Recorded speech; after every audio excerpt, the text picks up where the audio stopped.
Mengapa kadang-kadang kita melihat bayangan di air? Nah, perlu adik-adik ketahui ketika cahaya menyinari sebuah kolam, cahaya tersebut diuraikan dalam 3 bagian. Mula-mula cahaya itu diserap panasnya oleh air kolam.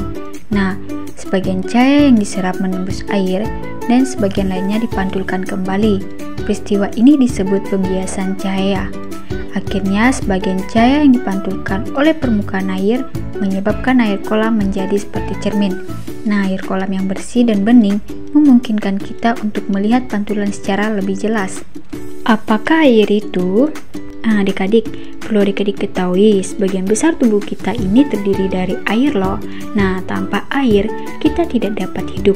Demikian pula makhluk-makhluk hidup lainnya. Nah, air tidak berwarna, tidak berasa, dan terbentuk dari hidrogen dan oksigen. Nah, perbandingan kedua gas ini adalah 2 bagian hidrogen H dan 1 bagian oksigen O. Nah, kedua gas ini terdapat dalam udara dan kemudian menjadi simbol air H2O. Nah, dalam keadaan alami seperti air sungai, air danau, atau air laut, air mengandung garam dan juga mineral-mineral seperti bahan kimia lainnya. Nah, air dapat berwujud dalam 3 bentuk, sebagai benda padat, cair, dan gas. Nah, bentuk padat air adalah es, sedangkan bentuk gasnya adalah uap, dan bentuk cairnya adalah air yang biasa kita minum.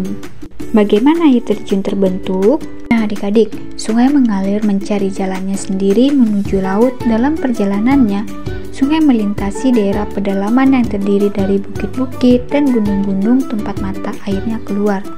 Nah, biasanya sungai berkelok-kelok melalui lembah yang landai. Bila mencapai lereng, tempat yang curam atau jurang, air sungai deras mengalir pada sisinya dan membentuk air terjun. Nah, ketika masih berupa aliran air yang kecil, ia akan membentuk air terjun yang kecil pula. Akan tetapi, jika sungai besar jatuh ke jurang, akibatnya akan sangat menakjubkan. Ada beberapa air terjun besar dan indah di dunia. Yang paling terkenal adalah air terjun Niagara di perbatasan antara Kanada dan Amerika Serikat. Nah, kekuatan airnya sangat hebat. Dalam 300 tahun, air terjun ini telah mengikis batuan selebar 500 meter. Dari mana warna pelangi berasal? Sinar atau cahaya itu berwarna putih, dan warna putih itu terjadi berkat campuran 7 warna yang berbeda. Nah, ke-7 warna itu adalah orange, kuning, hijau, biru, nila, dan ungu atau lembayung. Nah, melalui kaca khusus yang berbentuk prisma, kita dapat menguraikan warna putih ini menjadi ke-7 warna tersebut, seperti yang pernah kamu lakukan dalam percobaan di sekolahmu. Warna-warna itu merangkai spektrum warna yang memberi warna meriah dalam pelangi. Nah, pelangi terjadi dari sinar atau cahaya matahari yang menyinari titik-titik air hujan dan berfungsi sebagai prisma. Air hujan akan memecah sinar itu menjadi ke-7 warna pelangi. Kamu dapat mencoba melihat pelangi kecil di halaman rumahmu dengan memperhatikan sinar matahari yang jatuh di atas air yang keluar dari alat penyemprot rumput. Mengapa pelangi muncul? Pelangi muncul di langit jika pada hari hujan ada matahari. Jika cahaya matahari menimpa tetesan air hujan pada sebuah sudut, cahaya ini akan dipantulkan oleh tetesan air hujan itu.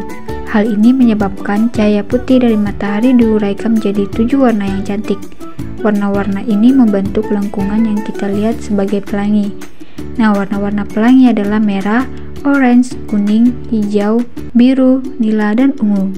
Mengapa dasar sungai kering pada musim panas atau kemarau? Air sungai berasal dari air hujan dan salju yang mencair dari gunung. Kita menyebutnya sumber air. Pada musim dingin, salju dan hujan menyediakan air untuk sungai. Akan tetapi, selama musim panas, sedikit sekali hujan dan tidak ada salju, sehingga sungai kekurangan air. Panas matahari juga menyebabkan air sungai menguap. Pada musim kering yang sangat panas, beberapa dasar sungai kemungkinan akan menjadi kering. Ketika kita mengalami musim kering dengan sedikit curah hujan, danau dan sungai akan mengering. Inilah yang disebut kemarau. Mengapa ada salju pada musim dingin? Bumi berputar miring pada sumbunya. Ketika kemiringan itu menjauhi matahari, bumi menerima panas yang lebih sedikit.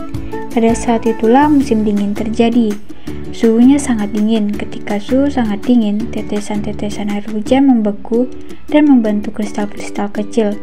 Kristal-kristal ini bersatu dan membentuk kepingan salju.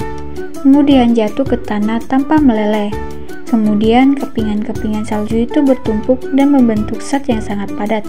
Jika kamu mengambil kepingan salju itu dan menaruhnya di bawah mikroskop, kamu akan melihat bahwa kepingan salju itu membentuk pola yang sangat indah. Yang paling menakjubkan adalah bahwa tiap-tiap kepingan salju mempunyai pola yang berbeda. Mengapa terjadi salju dan embun? Udara yang membungkus bumi mengandung sejumlah tertentu uap air. Ini yang dikenal dengan kelembaban udara atmosfer. Pada malam hari, ketika suhu turun, uap air berubah menjadi butir-butir air di atas beberapa zat padat. Nah, butir-butir air ini menempel pada tanah, batuan, rumput, dan daun-daunan. Inilah yang disebut embun.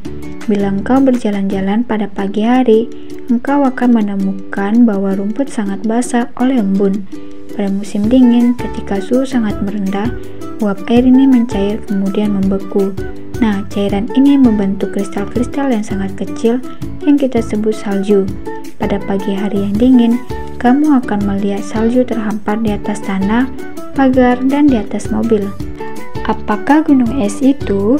Gunung es adalah gumpalan es yang mengapung dan sangat besar. Gunung es terjadi karena ia merupakan akhir dari sebuah sungai yang membeku, sungai es, atau merupakan pecahan dari lembaran-lembaran es di kutub. Beberapa gunung es dapat mencapai ukuran yang sangat besar, dan yang muncul di atas permukaan air itu mungkin hanyalah 1/9 dari besar keseluruhannya. Gunung es dapat berbahaya bagi kapal-kapal yang sedang berlayar. Gunung es yang tingginya mencapai hingga 90 meter pernah terlihat di perairan Arktik. Itu berarti di bawah air masih ada kurang lebih 720 meter lagi panjang gunung es tersebut ke arah dasar laut. Bencana terbesar yang pernah diakibatkan oleh gunung es adalah tenggelamnya kapal Titanic pada pelayaran pertamanya pada tahun 1912. Dalam musibah itu, telah jatuh korban sebanyak 1.513 jiwa. Padahal sebelumnya diperkirakan bahwa kapal Titanic tidak akan mampu ditenggelamkan. Sejak saat itu, perhatian terhadap gunung es semakin terus ditingkatkan oleh patroli es internasional. Patroli tersebut bertugas memperingatkan kapal-kapal jika ada sebuah gumpalan es yang bergerak ke arah jalur pelayaran. Apakah awan itu? Awan adalah kabut atau asap yang terbentuk jauh di atas bumi. Ia terbentuk dari titik-titik air yang sangat kecil yang mengambang di angkasa. Hal itu disebabkan oleh udara dingin yang berisi uap air. Ada 4 jenis awan sesuai dengan bentuknya, yaitu cirrus, gumpalan, cumulus, timbunan, stratus, lembaran, dan nimbus. Nah, awan nimbus adalah awan hitam dan berbentuk. Ia adalah awan hujan. Bagaimana awan bergerak di langit? Sekarang kita tahu bahwa awan berasal dari penguapan air laut dan sungai. Uap air ini mengembun menjadi tetesan-tetesan air kecil. Tetesan-tetesan ini turun perlahan-lahan seolah melayang di udara. Ketika angin bertiup, angin mendorong awan sehingga awan bergerak dengan kecepatan yang sama. Dengan demikian, awan seperti bergerak sendiri. Jika engkau mendaki gunung, engkau mungkin berada di tengah-tengah awan. Apakah penyebab permukaan laut berubah ketinggian? Kita telah melihat pada pertanyaan sebelumnya, bagaimana lembaran es melebar ke atas banyak area di permukaan bumi pada waktu tertentu dalam sejarah geologi yang disebut zaman es. Air yang dibuat dari massa es ini datang ke laut sehingga tingkat permukaan laut merosot. Tetapi pada saat yang sama berat es ditekan ke bawah atas permukaan bumi, dan kalau es dilumerkan, tanah akan muncul ke atas lagi. Daerah Baltik kelihatannya tetap menjulang dari lelehan es dari zaman es akhir. Tingkat permukaan laut pada daerah tertentu berubah mungkin disebabkan oleh berbagai alasan lain seperti pergerakan bumi. Baiklah adik-adik, sekian materi kita pada hari ini. Semoga bermanfaat untuk kalian semua dan sampai jumpa lagi.